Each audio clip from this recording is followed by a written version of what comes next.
Welcome guests to the Authentic Growth webinar. We've just opened the curtain and we'll get started in just a moment. I'm going to give a few minutes for our guests to jump through the Zoom hoops and meet us over here on the other side. So while you are joining us, please feel free to take a moment, get a beverage, grab a notebook and a pen. You might have some takeaways to jot down today. But thank you for being here. If you're just joining, you've arrived at the Authentic Growth webinar, where today we're talking about a very timely topic, entrepreneurial resilience. I almost said resistance. I mean, there are days entrepreneurial resistance is real too. But we're here to talk about resilience. We're so glad that you've joined us. I'm Jennifer Zick. I'm the founder and CEO of Authentic, and I'm your host and moderator for today. And I'm also going to chime in on this conversation because as an entrepreneur, I feel this. And I'm excited to have this conversation with my friends today, who I'll introduce to you shortly. But first, if you're a first-time guest today with us on this webinar, let me introduce Authentic and the premise of this series.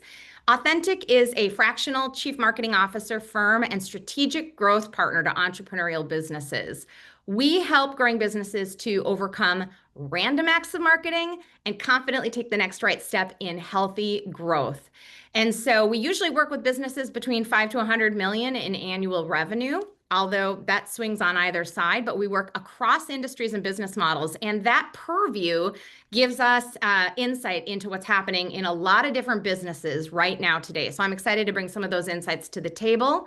And even though we have a wonderfully diverse audience today, the persona that we're really going to speak to in our conversation today is that owner, founder, CEO, and executive leader in a growth business or in an entrepreneurial business that's navigating some of the bumpy waters that are part of our current environment. So we're going to go deeper on that soon. But no matter who you are today, whether you work in a large enterprise or a startup, whether you're a founder and an owner, or you're a leader of another team, we hope that today will be encouraging, that you'll get some nuggets of wisdom and useful tips that you can take back into your day-to-day. So we're going to jump right in. And before we dive into the topic that we're going to discuss today, I'd love to introduce you to my friends and our esteemed panel today. We've got a really well-rounded group of experienced advisors here that bring a lot of different dimensions to this conversation. So I'm going to start with my friend Mary. Mary, would you introduce yourself, please? Yeah, absolutely. Thanks so much for having me here today, Jennifer, and all my friends. I'm Mary Nutting, and I am co-founder of Strategic Talent Partners. We help growing privately held companies reach their growth goals through specifically their leadership talent. So we provide executive level and leadership level search, as well as succession planning and really leadership team development to help get them to that next phase. Thank you, Mary. And Gary, over to you. Yes, thank you for having me as well. Gary Brown, founder of Pivotal Advisors. We are the sales that match up well with your marketing. So we Right. actually have several clients Opposite side of the coin.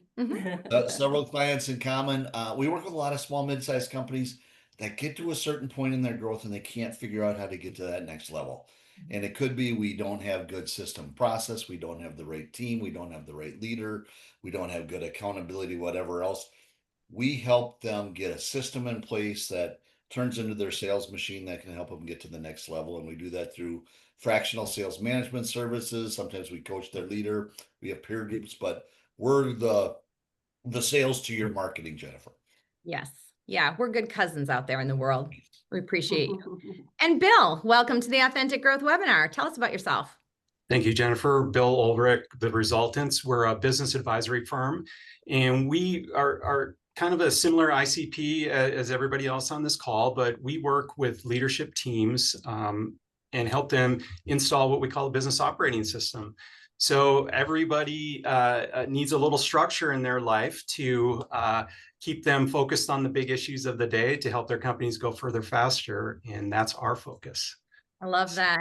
Thanks, Bill. And here at Authentic, we're big fans of having a business operating system. And all of the businesses that are here today bring extensions to that core business operating system with the systems and proven processes and programs we've developed. So Gary's team has a sales operating system. At Authentic, we have our Authentic Growth marketing operating system. And Mary's team has just a really well-developed process around talent placement and development. And so you've got a lot of process-minded people on today's call. And that really is part of the resilience conversation we're going to have today, the rigor behind some of that resilience. But let's get the conversation started by acknowledging where we are in the world. And also for our audience, I want to acknowledge that those of us on today's panel are scattered around the Twin Cities in Wisconsin, where there's thunderstorms happening right outside our windows right now. So if you hear a boom or a dog barking because of thunder anxiety, or if the electricity goes out, I mean, we're just going to do our best here today. So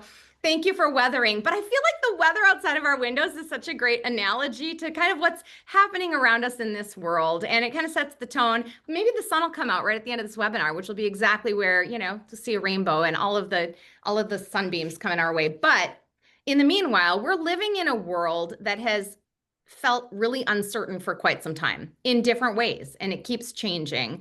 And I know I'm always comparing notes. I'm sure you are too, with your clients and with the CEOs that we serve and owners we serve, as well as I'm in 2 different CEO peer groups. We're always talking about what's the world looking like from your vantage point for your industry, for your team right now. And I know that amongst my peers, a lot of companies have been making some really tough decisions this year, or trying to navigate how to respond to constant changes, whether it be with tariffs or the government funding changes or global wars or all the things that we're navigating. And a lot of businesses have been, you know, tentative about hiring or making new investments or needing to make some cuts. So it's not an easy time, but at the same time, there's a lot of good things still happening out there.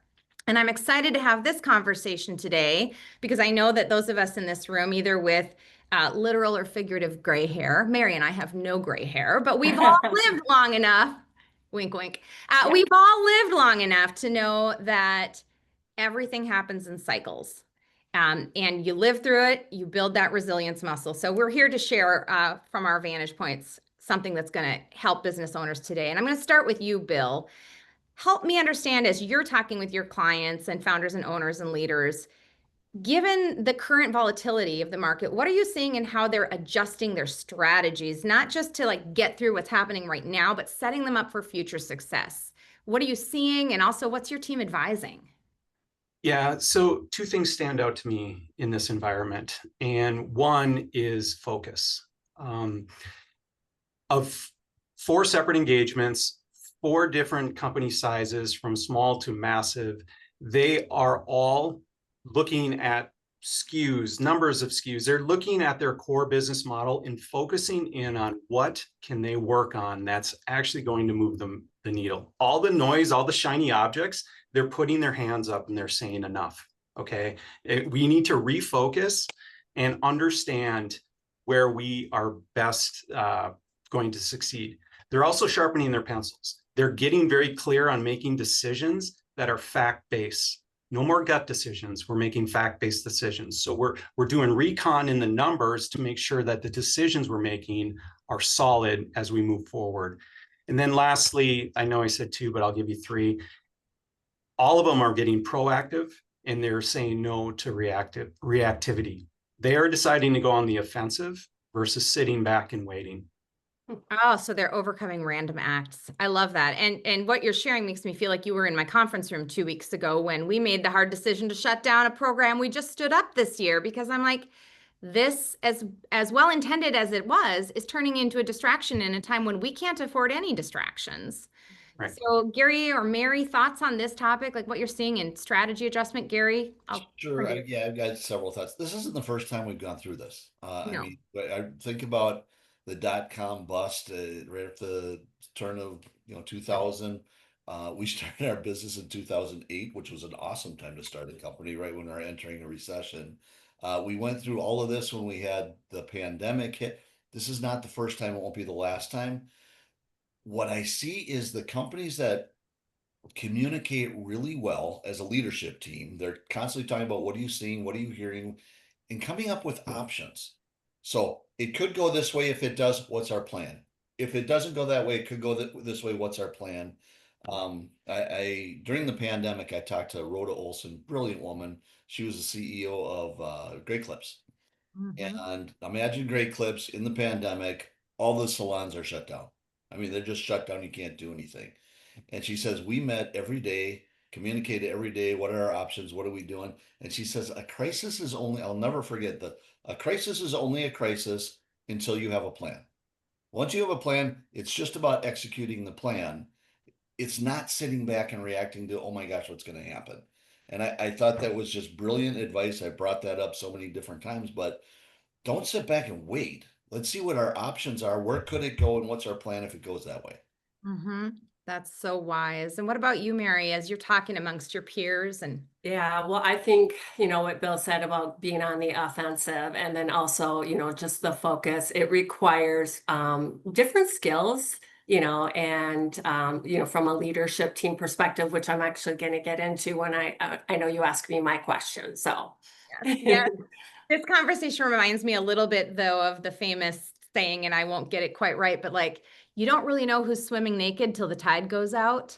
yeah, Like, it's in times like this, when everybody's exposed, that you can see which businesses do have a strategy and a plan or are capable of making those maneuvers and those hard choices and being decisive and strategically refocusing. Because we've also, even though we've all lived through these cycles and periods of disruption, we've lived through cycles of sunshine and big harvests that were easy to come by. Like, that's hopefully what's on the other side of this. But anybody can grow when all of the conditions are good for it. Not everybody can grow and thrive through tough times. right. To that point, Jennifer, when that dot-com bubble was bursting, I was at an e-commerce company. And if you think about late 1990s, early 2000s, you didn't have to be really good to be thriving in the e-commerce company. Everybody was rushing to figure out how to sell their stuff online. And we thought we were awesome because, sales just kept going up and we were doing really great. And then when things got tough and the economy slowed down and things started busting, just like you said, the tide went out. Mm-hmm. The companies that had a really solid strategy, they had a plan, they had good processes, they had good systems, they had good accountability. Those are the ones that survived. The ones that were just in it and were winging it as they went, those are the ones that all, boarded up and went away. So Yep. having your system, having your plan, having that was critical, not only to survive, but to grow as everybody else is going away. Yeah, absolutely.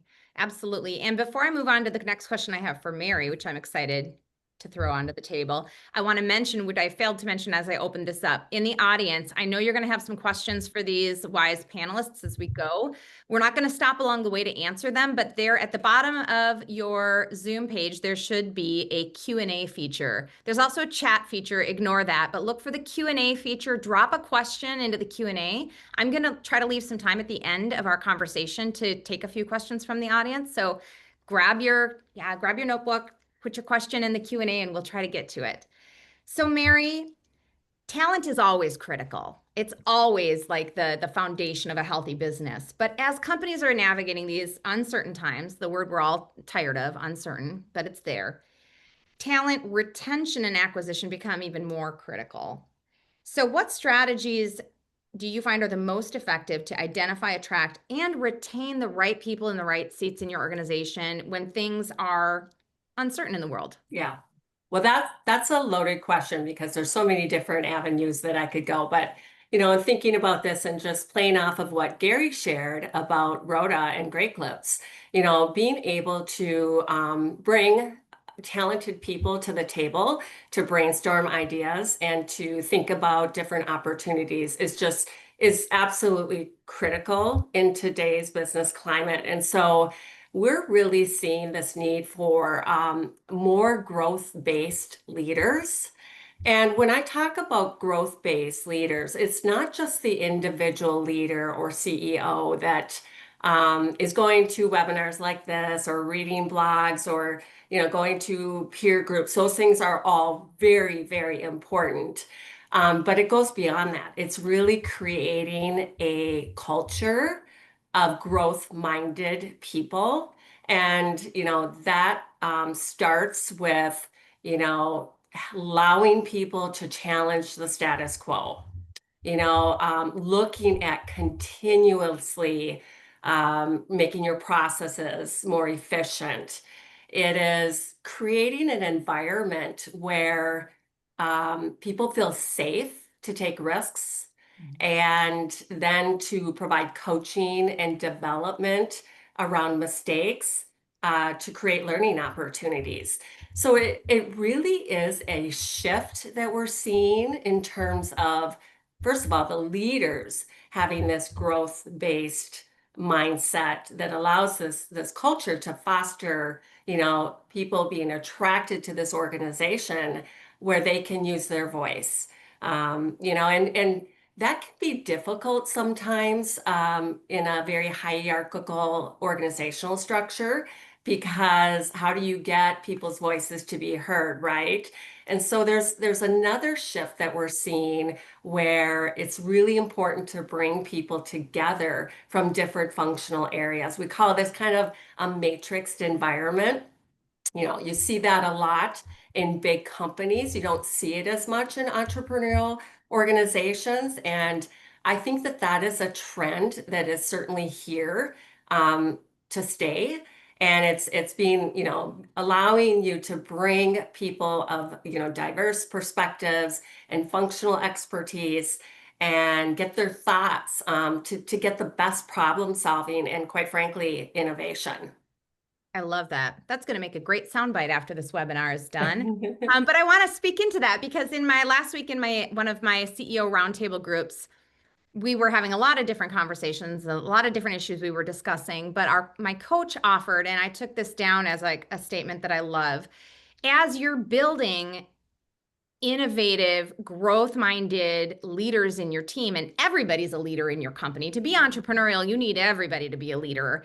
The idea is developing the kind of culture where people understand that if they take a role in your company, they don't just nobody gets to just work here. The expectation is that you do your role and you improve your role constantly, like constantly improving the business and helping us innovate forward. But you can't do that if you don't have a culture that supports some risk taking and cross-departmental collaboration. Love that. Right. Gary or Bill, anything you want to add on this idea of talent? Well, go ahead, Gary. Go ahead, Sorry. Bill. No, please. I was just going to mention, we talk a lot about this in terms of silos. Okay, communication silos inside of an organization, they can't be vertical. To Mary's point, they need to be horizontal. They need to be across the leadership team so that the best ideas can rise up. You can have robust conversations, you can have open conflict, and then come to a commitment and move forward, right? Like, you have to be very careful of how these siloed conversations go down, because perception can be a problem and favoritism can be a problem. There's a lot that goes on. So leaders have to get very focused on across the organization communication, not just marketing, not sales, not ops, not admin. That's so true. Gary? Yeah, I was just, the word retention just jumped out on your question. And when I think about retention, 3 of the top 5 reasons that people leave a company is because of their leader. And I combine that with, we don't like to use the word, but uncertain times. There's a lot of stuff going on right now. Mm-hmm. And if I'm somebody on a team and I look at my leader or my leadership team and I'm not getting direction, I'm not getting confidence what's going on. And meanwhile, I got a recruiter calling me on the phone going, hey, we got a really good opportunity here. I'm going to listen. Now, contrast that with my leadership team came out and said, here's what's going on. I need your input. Here's what our plan is. Here's how we're going to execute. Here's how we're going to beat it. And they feel really confident that not only are they being supported, but the leadership team has their stuff together and we can go forward. That's going to make them want to stay. And they're going to want to avoid the uncertainty of this other company. So a lot of it falls back on us as leaders to provide that confidence, to provide that direction, and make sure our team knows we've got a plan and we got this. Yes, it's scary, but we got this. I love that. One of the other really impactful statements that I learned in my first ever Vistage meeting, when I was a Vistage member, they brought in a speaker and she shared this phrase: the leaders bring the weather. Right? Like, no matter what's happening outside of our businesses, as leaders for our businesses, and again, any of you on this call who are listening in are a leader from your own role, like, we get to choose what kind of weather we bring to the office, that we bring to our, hybrid or remote work team. And that's what I've been channeling while the world around us feels hectic and constantly changing and hard to predict, it's like, well, here's what I can control. Here's what I can predict. You know, here's my area to influence my world. So I've held on to that. To that point, we've got a lot of business owners, executives, CEOs, and whatnot on this call. That's great. We got to look down one level to the frontline managers, because if you, again, the kind of the comparison, if you've got the frontline manager who's got in lockstep with the executive team and they're like, here's the plan, here's what we're going to do and everything else, versus, oh my gosh, I don't know what's going to do, and boy, this is really scary, and they're commiserating with their respective teams, you're going to lose people. Yeah.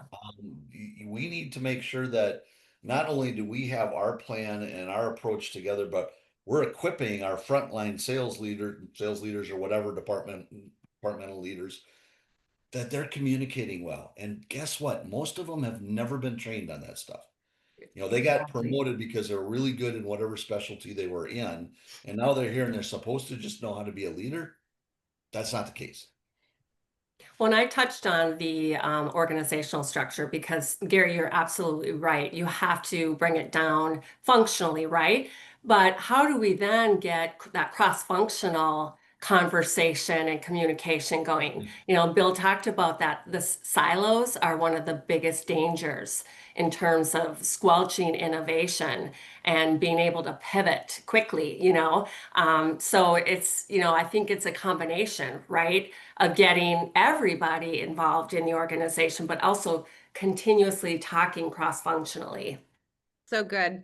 What I'm already hearing bubble up out of this conversation is that part of a really huge part of being a resilient leader and resilient business is that it takes great intention and structure to build resiliency in a business. It's not something that you like that one person can like just carry alone. It's not something you can just hope your culture is ready for.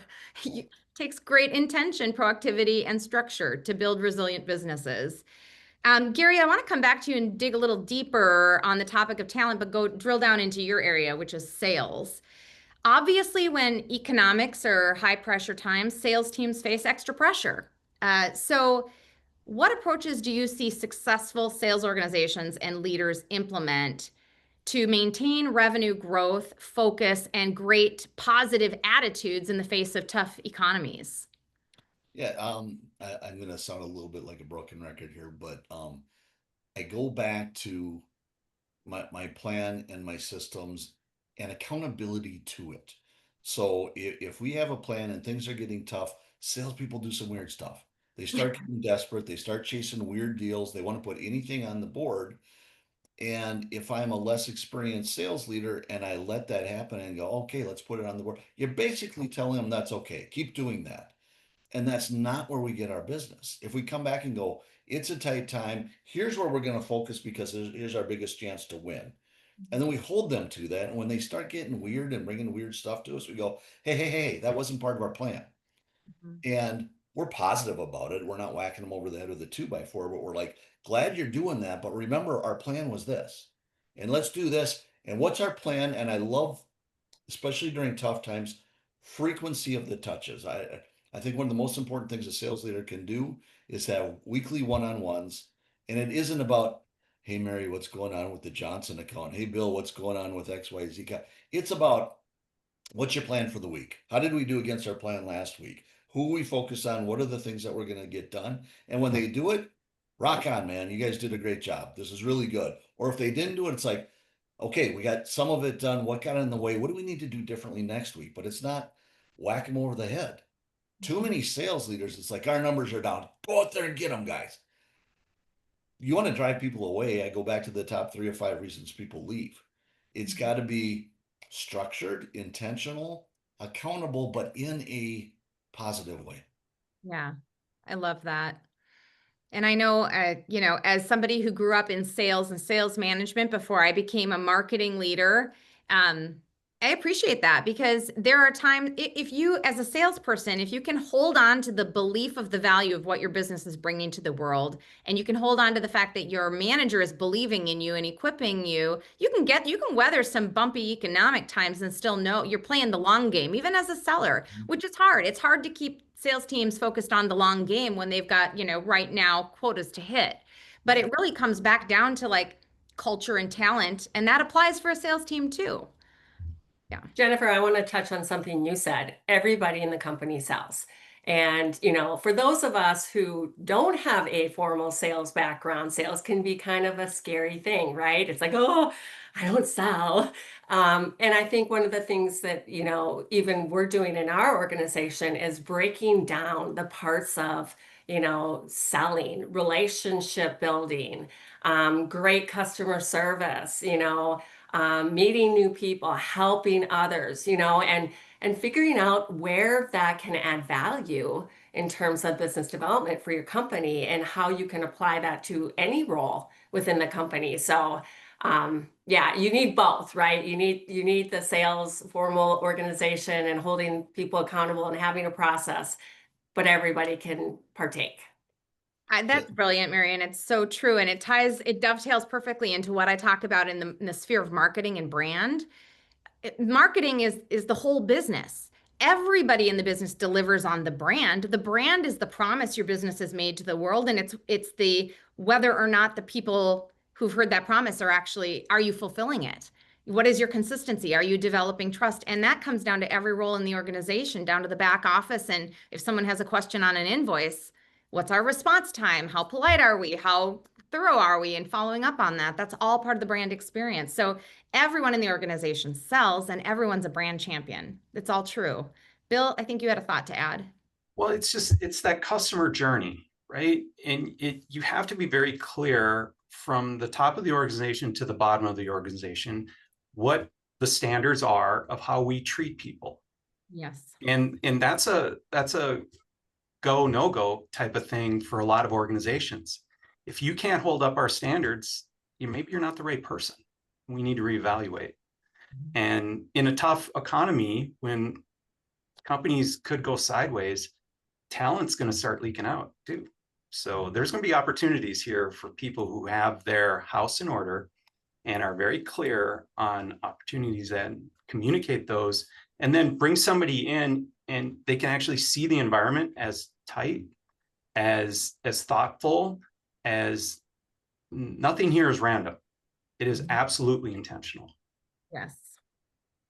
Good point. That's so true. Mary, I'm going to come back over to you next. You've worked with a lot of companies over the years, many different leadership teams. So how does strengthening key roles in a leadership team for an organization help to contribute to the value of the business? I want to shift from just like weathering times of trial or general growth, but I want to talk now about building a business that has transferable value. I love it. I love this. So what do you do with leadership team development in terms of creating transferable value that weathers any storm? Love this topic, partly because, we're on the same journey at Strategic Talent Partners. My co-founder and myself are looking at our own exit strategy and, how do we preserve kind of the legacy and the business that we have today, whether, no matter what happens in the future with our exit. But, when I think about a smaller entrepreneurial organization, the founder, the CEO, is almost always involved in every part of the business. And they're oftentimes making the most strategic decisions in each functional area. And that does a couple of things, right? It puts a lot of stress and pressure on that one person. It creates this dependency on that person. But even more so, it creates limits for those functional leaders to really, own their role and to make decisions in the organization that are best suited for it. And so it's really important that those functional leaders are operating at their highest level. And highest level can mean different things to different industries, different size organizations, different complexities. So it's really important to understand, like in a business, in this industry at $50 million, what does it look like to run finance? So really understanding those functional leaders' roles and then allowing that individual, to be developed up into that role is super critical. I want to ask a follow-up question to you, Mary, but probably redirect over to you, Bill, too, because you've worked on a lot of strategy and team development over the years. Mary, how does your team work with a founder, owner, like the original champion of a business who might recognize that they need to start building a leadership team and actually empowering them to lead, but they're still so wound up in it, they're not sure but who to hire first and empower? How do you help an owner and a founder extract themselves and define how to build that team? We actually have a process that we go through where we write down that founder's involvement in every functional area. And we get very clear about what that means. Is it just giving your 2 cents, or is it literally making the final decision? And so it's really important for the owner or founder or CEO to understand where they're spending their time today. And I think that's a great takeaway for any of you that may be in that boat. Take a few hours and just put it down on paper. Where are you spending your time? And where are you having to put out the most fires? So it really starts with that. That's so good. An owner's inventory that then you Mhm. start to elevate and delegate thoughtfully. That's so smart. Bill, what about you? What have you seen in helping founder owners start to empower strong leadership teams? It's a journey, and it takes coaching, and it takes multiple sessions of coaching, because first they have to warm up to the idea of relinquishing some of this control. Okay. And once they warm up to that, you can't do it all at once. So we talk about the three-legged stool of sales and marketing, operations or production, and admin, right?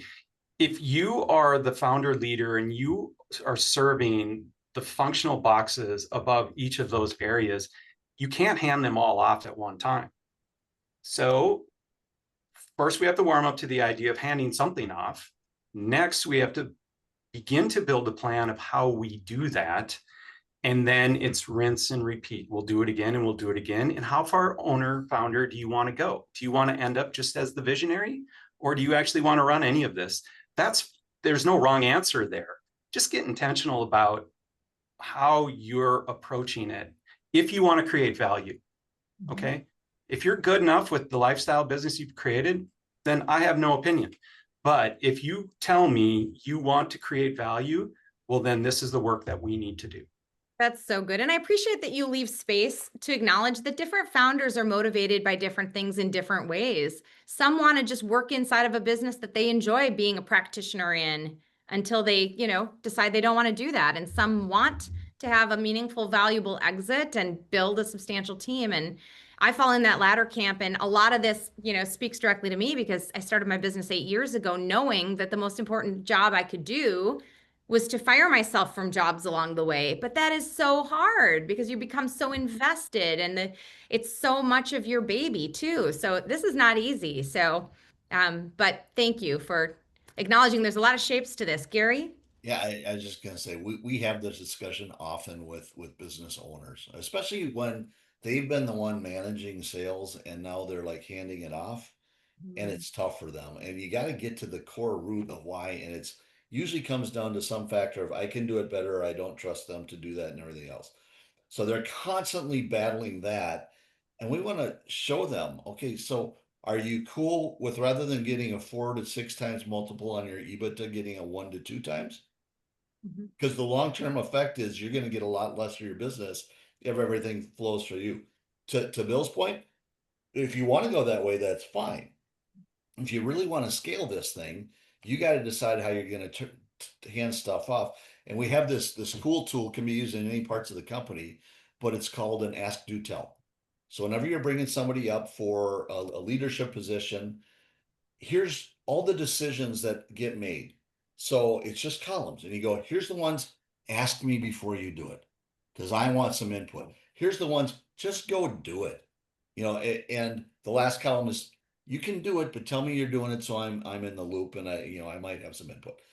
And usually when we start with that, everything is in the ask column because we just don't trust it, and I can do it better and everything else. But over time, you start to earn the trust and things start moving to the tell and or even to the do column. And it's success. You can kind of measure success by how much of this stuff is moved over, and you don't have to worry about it anymore. Yeah. But give them a path to show I'm going to hand off these small decisions first, and I'm going to get bigger ones, then bigger ones. Pretty soon I've handed it off and my company's worth more. Yes. And what a relief it is when you start to experience how other people can run parts of your business. I know when I was about 5 years into building my company, I was testing myself I scheduled myself a 1 month sabbatical. I'm like, let's see if I've put people in a position to run this well while I'm out. And it was amazing. I was gone for an entire month and the business ran. And there's such freedom in, even though, I was still very involved in my business at that point and I came back being involved, but there's so much freedom in knowing that not everything is going to land back in your inbox and on your desk. And that gives you, at least it gives me, space to like re-energize, get away for a couple of days, be visionary, be the best contributor to my business that I can be, help to build a resilient business because I'm not so bogged down and burdened. So for me, that's been a huge key to being resilient. Bill, coming back to you, your background, even before you joined the Resultants, was in business transaction, growth consulting. You've been in this space for a long time. So what kind of practical frameworks can founders use to effectively transition their roles from those entrepreneurial operators, hands in, to strategic leaders, maybe nose in, hands out, to prepare for an eventual exit? It's back to the same conversation, but I'll take this a little bit differently. It's pretty simple what they have to do. They have to work their way out of their functional roles inside the company and hand them off to leaders who can take that baton and run with it. That's the simple thing they need to do. Simple isn't easy. I think I got that from Gary Keller, right? Like simple is not easy. If you want to build value, if you want to build a business that somebody else wants to buy, don't give them 4 to 6 functional boxes to run after they close on the deal. Okay. You won't buy it. They won't buy it. 2 out of 10 transact, and there's a reason 2 out of 10 transact. Okay. Secondly, if you don't want to be the bank when it comes time to sell your business, you better not sit in all the boxes, okay? Because the bank that would maybe write a loan to finance the sale of your business is not interested in you handing off all the work to somebody else who's never done that work before and expect them to get the same results. So there's a humbling that happens very quickly in the M&A process. If you hold all of the power, you have none of the value. Okay, you need to work yourself out of it. It's no more simple or clear than that. You have to have leaders inside of your business who understand your vision, who are willing to go to war for you, and whatever product or widget or service you sell, enroll them, get them involved, and then an outside buyer can actually look at you and see value.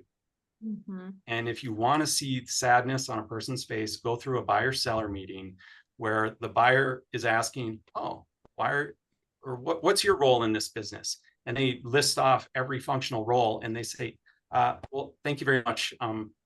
I've seen enough. I'm out of here." Right? Yeah. It's a humbling experience. No doubt. Yeah. So Yep. for founders who recognize, okay, I'm at an inflection point on my journey. I've built something of mass. I need to start extracting myself more, putting more leaders in place, being more exit ready minded, even if that exit's not on the near term horizon. I've heard many times it's 3 to 5 or more years to prepare for exit, especially if you've got to put leaders into place. And I'll tell you from experience, not every hire is a winner. Like sometimes you have to work through a couple hires to get the right leaders in place. That's painful. But you're starting that journey, and then you find yourself in the storm of this world right now, tariff madness and economic uncertainty. And I see a lot of founders right now, and I feel this myself. Like, oh, I felt like I was making progress on this longer term value creating plan where my role is becoming more elevated. but it's turbulent now, so I'm going to dive back in. I got to get my hands back in. I got to do more for operations right now to get us through this turbulent time. Some of that is you can't argue with, but what advice would you give, Bill, to businesses, to owners that are in that position? Like, I'm trying to elevate, but also my business needs me right now. If you have to step back into any of those functional roles, it's temporary. It's a mindset thing. We are going to put our finger in the hole of this boat right now, and we're going to get safely to shore. I'm going to put a new person in there, but I'm not wavering from the fact that I'm not going to be in charge of any of these functional boxes any longer. I'm working my way out, period. So if you have to recommit, you do it for the good of the business, because that's what we're all concerned about. But get back and start looking for new talent to put back into that chair. Don't accept it as a long-term solution. Yeah. That's so good. So it's mindset and it's clear communication to your team, but it's also doing what the business needs done right now and not just, avoiding dealing with what is necessary in the moment, right? Gary? I'll add on, yeah.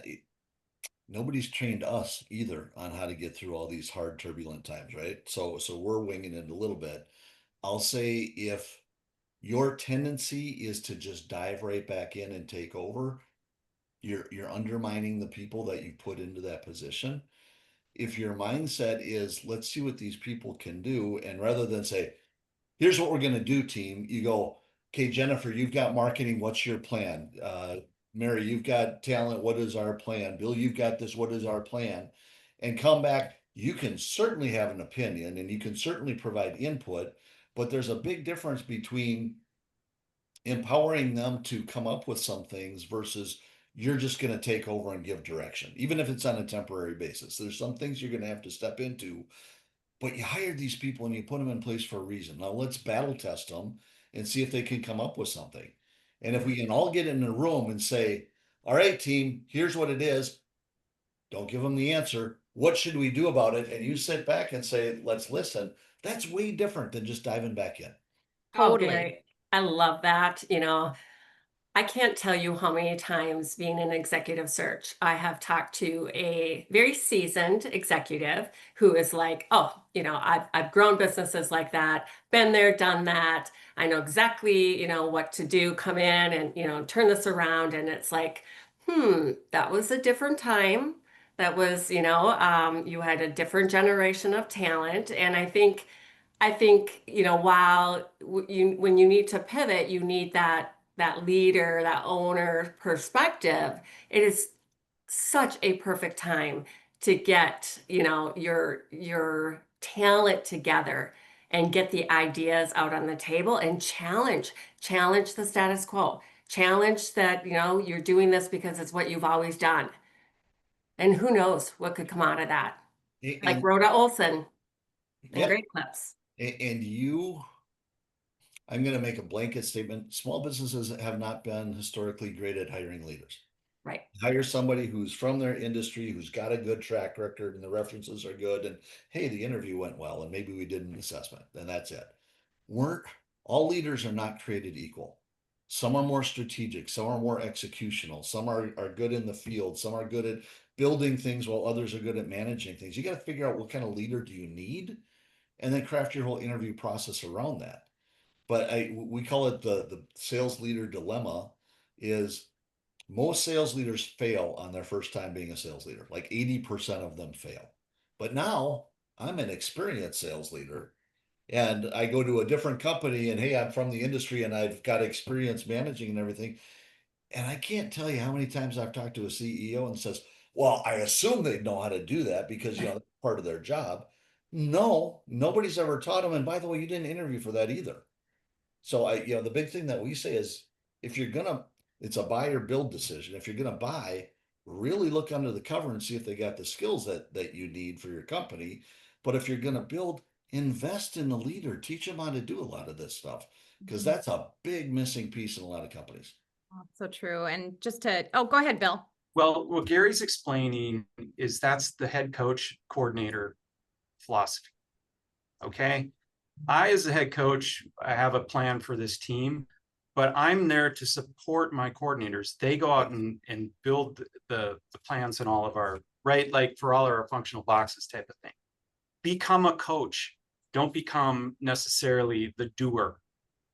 It's a shift in your thinking. And when you shift that way, your team feels it and they're going to begin performing at a different level because they have your support, they have autonomy, they can grow, right? They sense they can grow.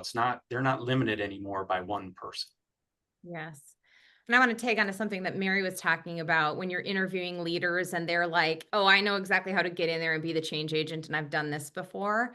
Um, it's so true that all of us are doing things for the first time in a new world. Every day I feel that way. Oh my gosh, I'm doing a job I've never done before in a world I've never lived in before. That's true for all of us. And I feel like the most resilient, innovative businesses that I'm seeing thrive among our clients and hopefully in our own walls are the ones led by humble people who are willing to acknowledge I'm still figuring this out too, and we need each other, and we're going to be collaborative and as transparent as we can be. We're not going to ignore or hide from the hard truths, but we're going to remind ourselves of how resilient we've been in the past and how we've solved things in the past, and like harness that belief to propel us through it. So that's at least how I'm trying to show up and practice this. And it starts with leaving ego at the door and being like, I'm doing it for the first time too, in a whole new world. But Hallelujah.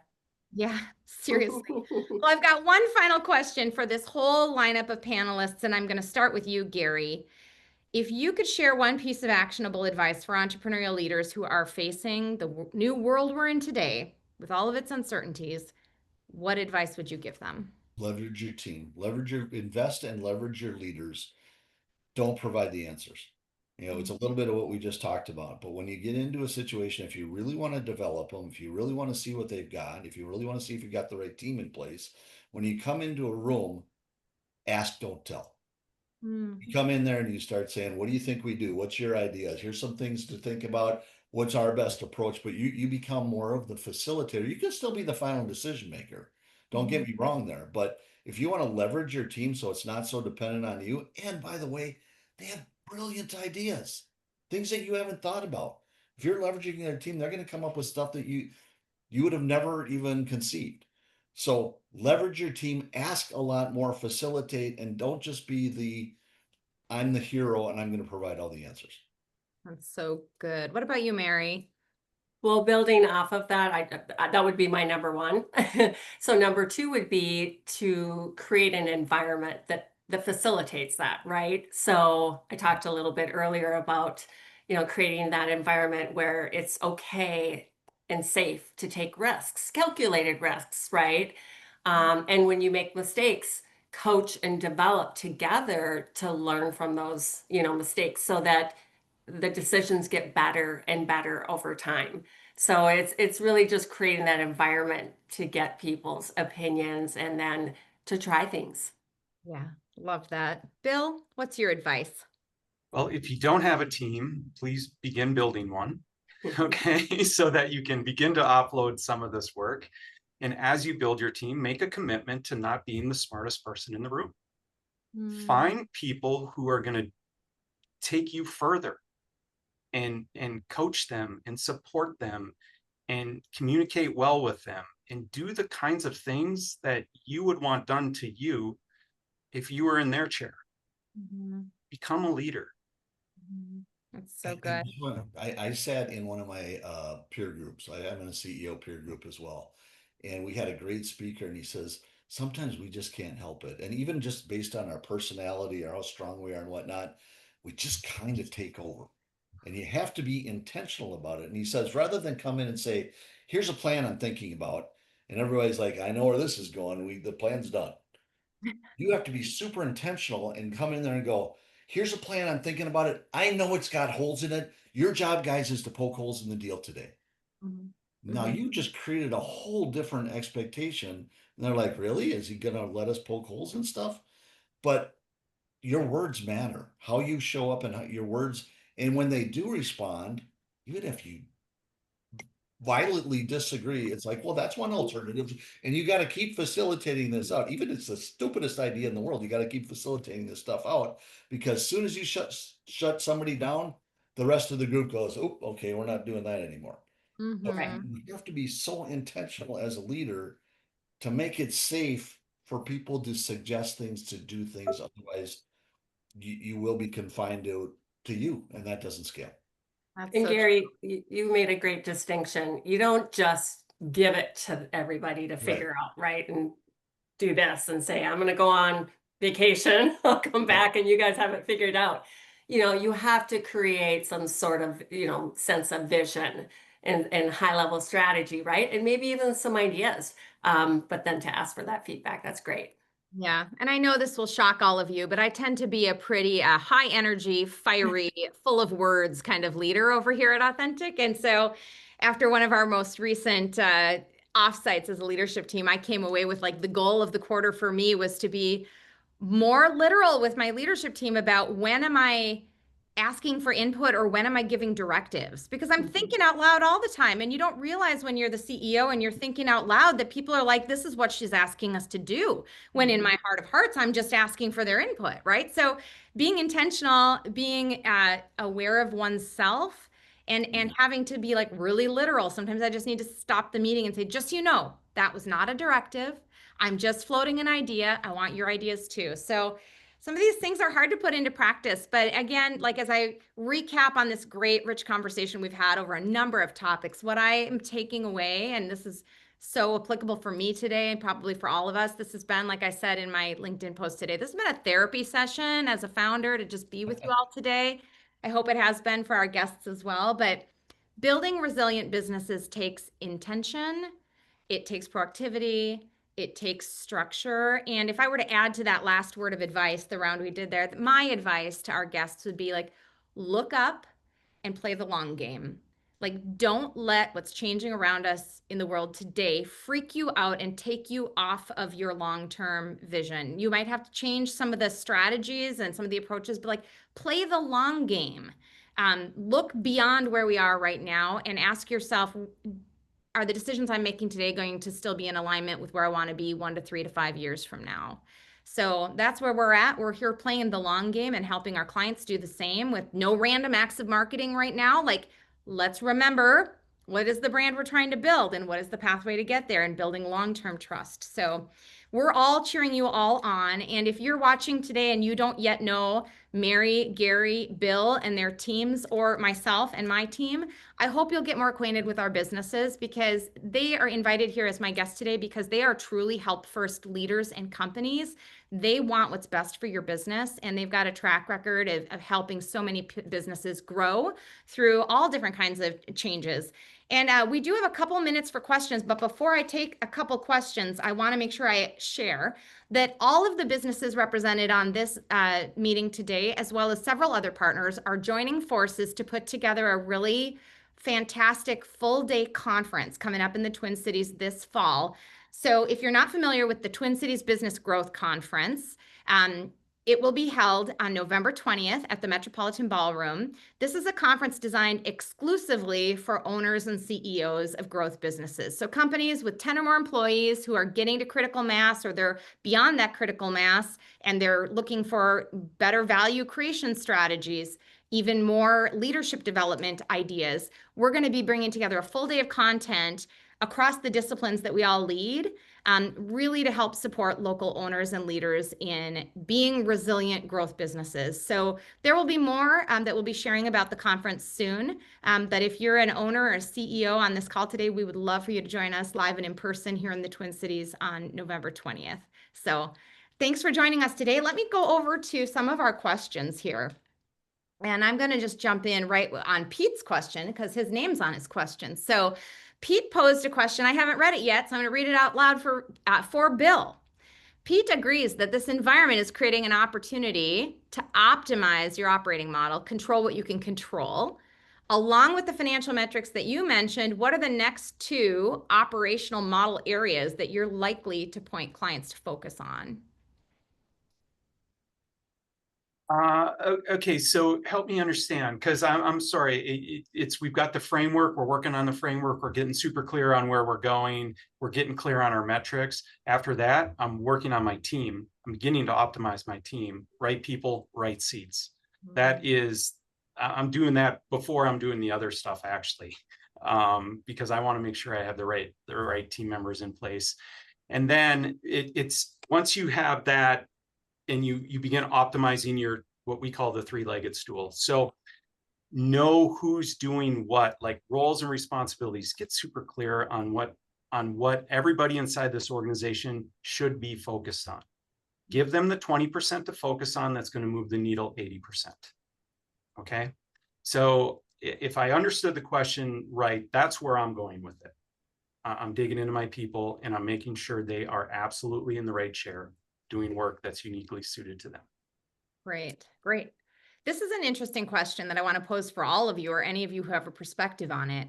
For founders who aren't yet thinking about an exit, why is it still important to build transferable value today? To think about value creation. Bill's excited. I'm going to jump out of my chair. Thank you. Because the same thing a buyer wants is what's going to make your life better, more fulfilling. You get owner freedom. You might never sell your company, but you still achieved owner freedom, right? Like that's the goal. And if you want to sell your company, you're going to get 4 to 6 times EBITDA. So you're going to get 4 to 6 years earnings. If you build a company that can run on autopilot, literally as a visionary leader forever, you can take earnings in perpetuity, 20, 30, 40 years. I'd rather have the latter. So And if you, I was just going to say, oh, go ahead, Jennifer. I was just going to say, basically what you're saying, Bill, is either way, you're building toward freedom, profitability, and optionality. And Mary? Yeah, and just along with that, you may decide not to sell, but that frees you up to work on the business and to think about, how to create vision for what's next. So I go and back. whether we want to admit it or not, we all exit our businesses, even if they have to carry us out in a body bag. So having a plan and a team in place is a good idea. Carrie? It just reduces the chaos. I mean, if you really want to grow, you can't walk around where everybody has everything in their head. And there's no plan and there's no systems and there's no metrics and you don't do that. When you're a brand new company, you start off, there's no such thing as a plan and everything else. Any money's good money. If they can fog a mirror, they're prospect. You do whatever you can. You bend the rules. You create stuff as you go along. That's cool. At some point, that doesn't scale anymore. And when we think about it in sales all the time, we always look at these teams and they might have 8 people on their team. 2 of them have really figured out how to sell. You got 4 in the middle, 2 are just struggling like crazy. If you operationalize all that, we're all singing from the same songbook, we're all following the same process, we got the same plan, we're chasing the same customers, we're differentiating, everybody's following best practices, you sell more stuff. I mean, it's been proven over and over again. And it applies to every other department in your organization. Standardize it, you'll grow. Now, if you don't care about growing and you got a lifestyle business and you like the way it goes, you don't need to. But if the intention is to grow or to eventually sell or reduce the chaos, it's been proven about 1 million times over. Yeah. Right. So true. And if you stop growing your business and you want to sell it, you will pay a price for it. Yeah. A flat business is not a valuable business. You have to maintain your foot on the gas pedal. Okay. Simple as that. Growth fuels everything else too. Absolutely. That's a great note to end on. And I just want to invite from our audience, if you're here today and you're a founder, a CEO, an operating leader responsible for growth and health in an area in your business, but you're recognizing risk, random acts, whatever it is, whether it's in your core operational structure, if it's with the wrong people in the seats, if it's with how your sales team is functioning, if it's with random acts of marketing, you've got a group of people here who want to see you reduce that risk and move from random to revenue results and resilience. Do you see how I did that just off the cuff? I mean, we're that good over here. So we want to thank you so much for joining us. The sun is, I think, trying to break through here in Edina, so that's good. That's a good omen. I wish you all just the very best day, and I want to say thank you to my good friends and panelists today. I just enjoy being in your circle, and I learn something every time I'm with you. So thanks for being here and sharing your time and wisdom. We appreciate you. Thank you. All right. See you on the next webinar, everybody. Until then, take care.